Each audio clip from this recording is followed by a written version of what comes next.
Hello guys, good morning সবাইকে। আমার একটা ছোট্ট মিনি ব্লগ নিয়ে আপনাদের কাছে চলে এলাম। তো সবাই ভালো আছে তো? আমি অনেক ভালো আছি। তো অনেক দিন ভিডিও ছাড়া হয়নি, তো অনেক কাজ চাপ, বাচ্চাদের কাজ, তার জন্যই কোনো ভিডিও আমি দিতে পারছি না। মানে ভিডিও করা আছে বা ভয়েস দিতে পারছি না, তো অনেকই প্রবলেম। তো কিছুদিন আমার ফোনটা খারাপ হয়ে গিয়েছিল, মেয়েটা নষ্ট করে দিয়েছিলো বলে কিছু করতে পারিনি।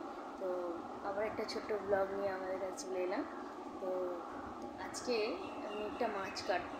তো আমার শ্বশুর বাজার থেকে পাঠিয়ে দিয়েছে, উনি বাজারে চলে গেছে, মাছ ব্যাপারীর হাত থেকে পাঠিয়ে দিয়েছে।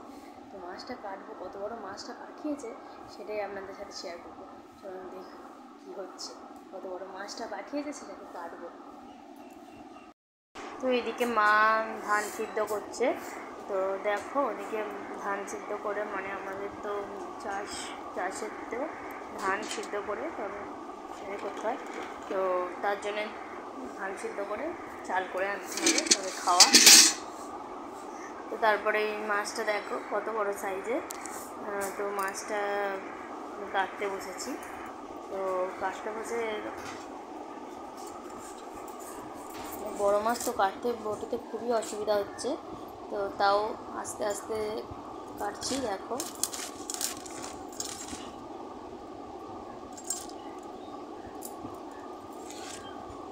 কাটতে ডান্নাটা কেটে আঁশগুলো ছাড়িয়ে নেব। কাটার পর আঁশগুলো ছাড়িয়ে নেব।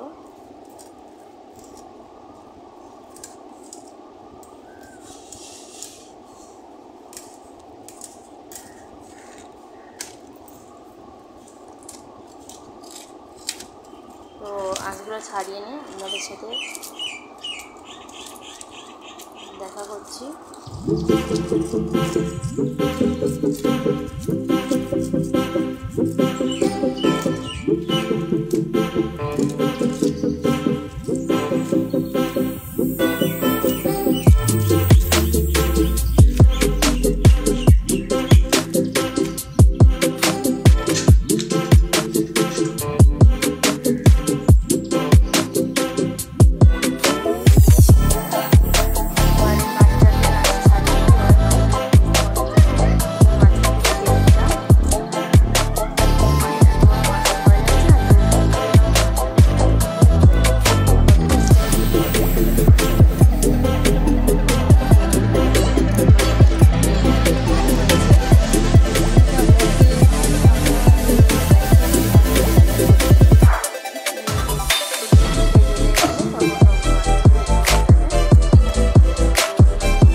চারিদিকটা পিস করলাম 4 পিস করে লাইনে কেটে নিই।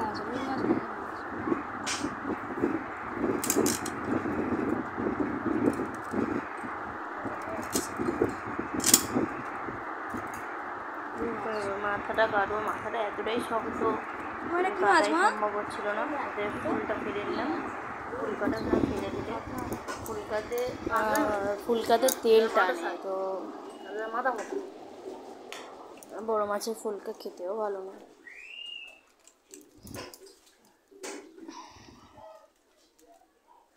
বন্ধ করে দে।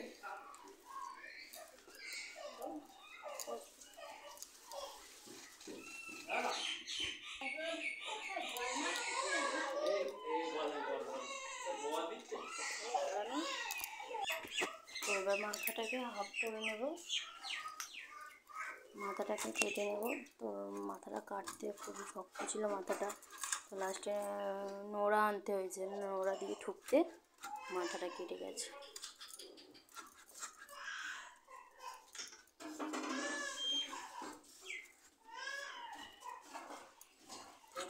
মাথাটা কাটতে খুব অসম্ভবই হচ্ছিলো, কিন্তু কাটতে পারিনি। তো লাস্টে নোড়া দিয়ে মারতে তবে মাছটা কাটা গেছে। উল্টে পাল্টে কেটেছি, তাও হচ্ছিল না।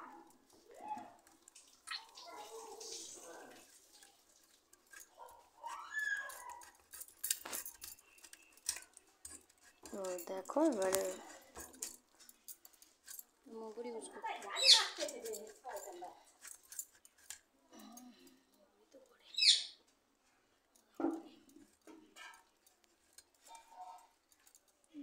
হলো।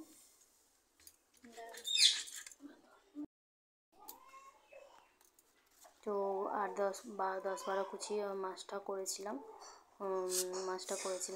তো এবার মাছটাকে ধুয়ে নিই।